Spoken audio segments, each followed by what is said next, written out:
Ladies and gentlemen, and welcome to this episode of the Dan Dawson Show. So, one of the things I pride myself on is I don't do this for profit. I wouldn't do it for profit. I think about it like a public diary. If you want to know what's on my mind, come to the Dan Dawson Show YouTube channel or go over to my Facebook channel or my Facebook thing, the Dan Dawson Show. So, here's what I know growing up and dealing with bullies. Even in your early 20s, you're going to run across bullies. People who think they're the baddest people on the earth, and they blah, blah, blah, and they talk, and they talk, and they talk. And they threaten, and they threaten, and they threaten, until they realize you're willing to punch them in the mouth. So, with the Capitol Hill riots, even though I don't condone it, it was a very stupid move. What happened is the liberals, the Democrat Party, who've been out here for the better part of a year, telling people to go riot in the streets, go burn stuff down. Kamala Harris bailing out BLM writers. You see the one, he's 2 felonies, she bailed him out. Now he has a third. Wonder if she's going to bail him out for office of vice president. And to me, if you fall for that shit, you're an idiot. No matter which side you're on. Look at the Capitol Hill rioters. Now their lives are being destroyed. But here's what I know about bullies. Until you stand up and punch them back, they will keep bullying. Now, I was 150 pounds. When I joined the military, my enlisted weight was 151 pounds. I'm 6 foot tall. Not a big dude at all. Not at all. But I wouldn't back down from a fight because that's the way I was raised. Hey. My grandpa told me, my mother told me, my grandpa, my father's father, and my mother had pretty much the same mentality when dealing with bullies. If you're going to start a fight with me, you better finish it, because I will. So don't just talk. You better be willing to throw them hands. And like Mike Tyson said, everybody has a plan until they get punched in the mouth. And that's what the Capitol Hill riot was. So like most bullies do, in high school, for those of you that got bullied in high school and stood up and fought back for yourself, right? When you punch the bully back, what do they do? I even seen this in my mental health career. They run and tell the principal. Well, I was in mentally ill patients, right? They would threaten you, I'm going to kick your ass and I'm going to fuck you up and you N-word this. I don't use the N-word, which is going to come out later in the video. So, unless it's towards CNN, the Crying Negro Network. But hey, the which I was thinking because they turned one of their own. So, that shit was really funny. But I'll do a separate video on that. But yeah, so once you punch them in the mouth, once you stand up to them, with the super violent patients we used to have with the threats, and I'm going to do this. And when they take a swing on you, you put them down to the floor. As soon as they got over restraints, their first move was to call the patient advocacy. He took me down too hard. Same thing with bullies. They run to the principal. He hit me. I'm hurting. Oh, my God. So if you look now, when you have people like AOC, oh, my God, my life is in danger. Even though I was a block and a half away or so. And no real danger. My life was in danger and it was horrible. You have Rashida Tlaib, who had to get carried by security out of a Trump rally because she was screaming so much and lost her mind and was so tough and strong, right? Crying on the Congress floor, on the floor of the Capitol, with AOC rubbing her back. Oh, it's okay. Oh, my God, and it was so horrible and I'm so afraid. Because you're bullies. You're bullies. Here's what I know about tough men. Because keep in mind, I hang out with retired Navy SEALs. I know SF guys, Ranger guys I hang out with. And they're very quiet. They're very nice people. I've done some stuff myself in my own life. And if you ever meet me in person, I'm a very quiet, very nice person. One of my old co-workers, Rebecca, said this. She goes, when I first met you, I was very intimidated. And Rebecca was there the day I had my spinal injury that ended my career. that eventually ended my career. And we were actually watching the guy together.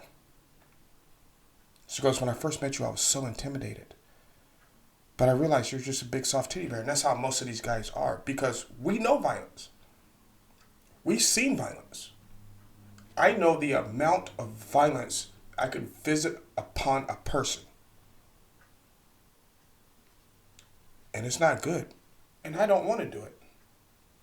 So what you'll see with these guys, these retired guys who've been to combat, check, who've worked for that 3-letter agency, who've put people down mercilessly. So when they come back to the civilian world, they're the nicest people you'll ever want to meet. You know who's not? People who've never seen violence.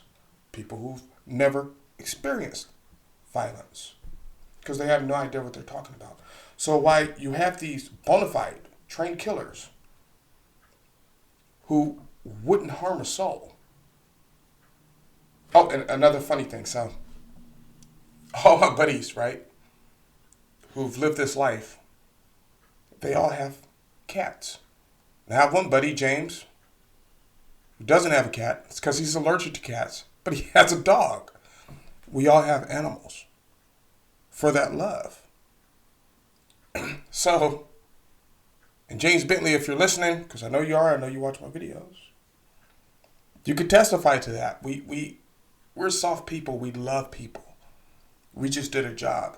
But people like AOC and Rashida Tlaib, who've never lived that life, who've never walked through the streets of violence, who've never had violence visited upon them, and never visited violence upon a person.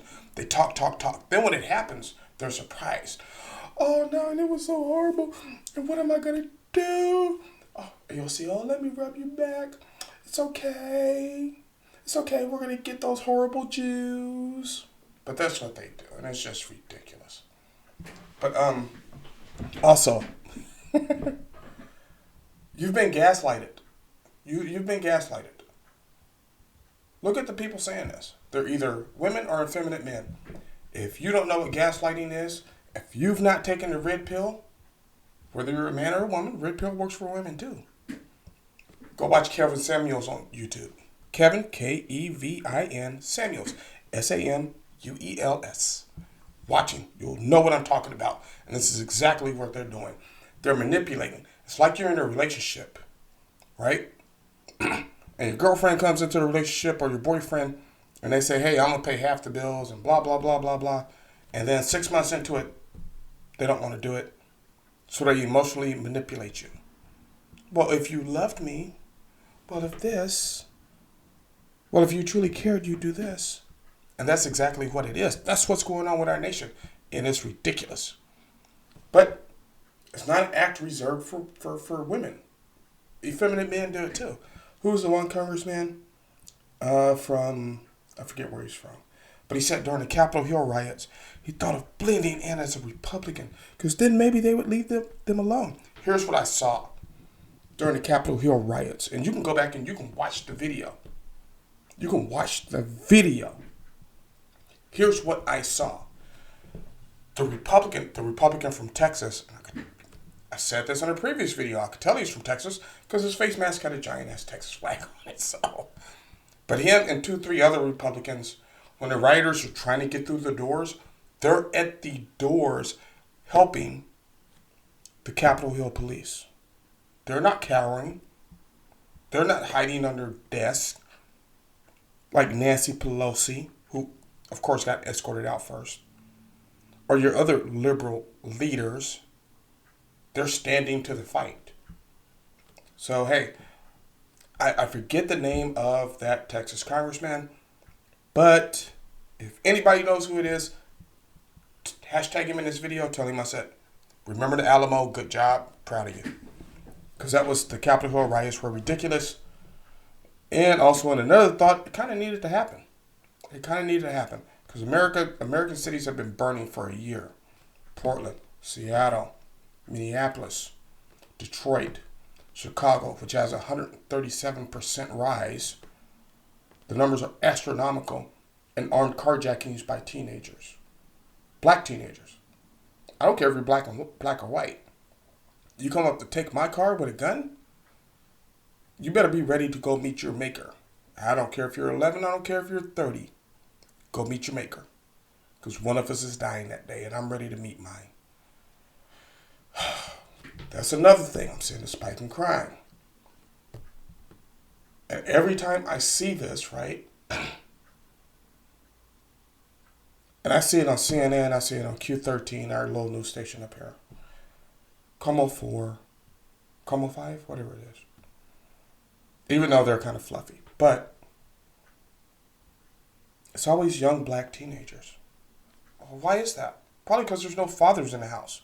So you want to go follow this Black Lives Matter movement that preaches to break down the patriarchal struggle or the patriarchal family tree where the father's in charge. There's a father in the house and the father's running it. Because let me tell you, I know your feminism tells you can raise men. You can't. You can't.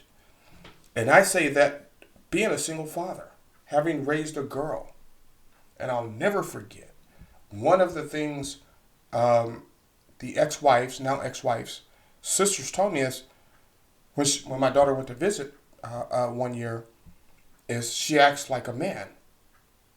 I'm like, no shit. She was raised by a man. I can't raise a girl. I don't know anything about tampons. I don't know anything about doing makeup. What do you want me to do? But, and it's the same. So everything's out of control. I actually had a good friend of mine this morning. She sent me a message saying, well, Dan, I feel like sheep to the slaughter and I don't know if we'll ever recover. And I told her I feel like a sheepdog who's been kicked by the shepherd. Shepherd wouldn't feed me, and he threw me out. Now I'm sitting on the hill watching his sheep be slaughtered. That's how I feel. Also, one more thing. So, and I think I already touched on this a little bit, but let me get into this, right? How do I put this? The country singer. I don't even know his name. I listen to country music, as you could probably tell. Hell, my theme song is Take Me to Texas by George Strait. Some guy I've never heard of. I guess I don't listen to that much country music. Anyway, or that many country stations. Because usually I listen to talk radio because I don't like the music. Because it's usually the same songs after every break. And it's like, I can't do this. No matter what radio station you tune into. Whether it's hip-hop, R&B, country, it doesn't really matter. It's going to be the same songs you hear all day. And I'd rather hear people express their opinions. Using the N-word. Well, I watched the Hodge Twins video. And I like the Hodge Twins. I'm subscribed to them. I like them. Good dudes. But they tried to justify it. There's no justification. It's just what it is. There's no justification. Now, when I say that, I also want to say there's no justification for it in gangster rap, hip-hop, the black community, anywhere. I don't let black people call me the N-word. I don't call black people the N-word unless your name is Don Lemon.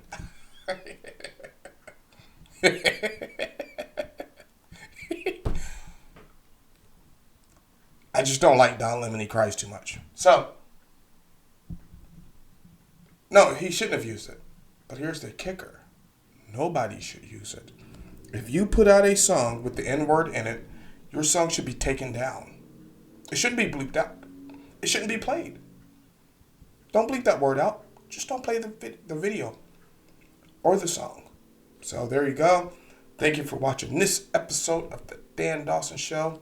I appreciate you. Oh, one more thing. For you liberals who like to make fake YouTube profiles, right? Talking to you. Where there's nothing on there. Where you have no profile pics. And if you're one of my subscribers, look. They do it all the time. And they'll make little stupid ass comments like, what was the last one? Oh, not another black man, and go watch the video for yourself. Don't listen to these so-called YouTube, blah, blah, blah. And it's like, shut the fuck up. Shut the fuck up. But I'll make a deal with you. If you're willing to make a fake YouTube channel, the only way I'll leave your comment up is if you come on.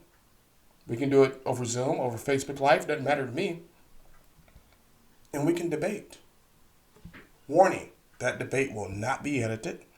That debate will be put on this channel in its full context. So if you're willing to do that, then go right ahead. But when I challenge you, step up to the challenge. Because you're a racist. You're a racist. Anybody who thinks that somebody should hold a certain opinion based on their race, or say certain things based on their race, or act certain ways based on their race, is a racist. Thank you for watching this episode of the Dan Dawson Show. Hold, let me see if I got something for you guys here. I do.